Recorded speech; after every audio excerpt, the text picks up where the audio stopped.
Velkommen til Bibliotekerne i København. Denne vejledning følger dig igennem, hvordan du kan reservere den bog, du ønsker at låne, og hvilket bibliotek, der har bogen hjemme. Start med at skrive bibliotek.kk.dk i søgefeltet. Nu er du inde på bibliotekernes forside. Oppe i højre hjørne finder du denne Login-knap. Her finder du 2 valgmuligheder. Log på og opret ny bruger. Har du været på før, vælger du Log på og logger ind med dit MitID. Er det første gang, du bruger bibliotekets selvbetjening, skal du vælge Opret ny bruger.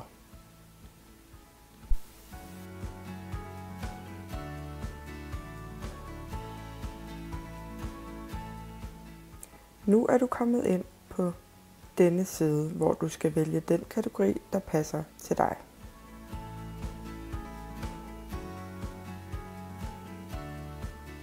Tryk Opret og log ind med MitID.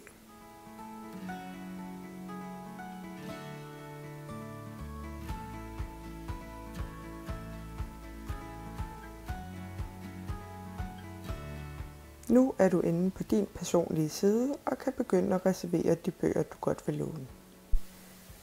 Tryk på søgefeltet og skriv titlen på den bog, du ønsker at reservere, eller navnet på den forfatter, du ønsker at finde.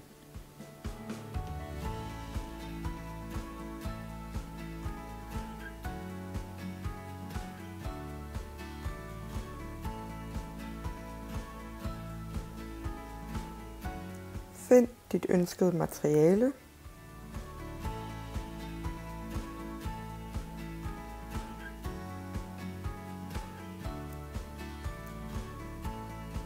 Her kan du vælge Find på hylden.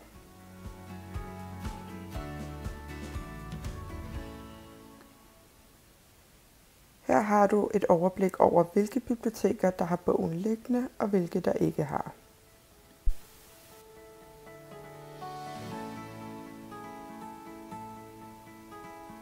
Tryk på Reserver og tjek, at oplysningerne stemmer. Her kan du rette til, hvilket bibliotek du vil hente bogen fra. Tryk Godkend reservering.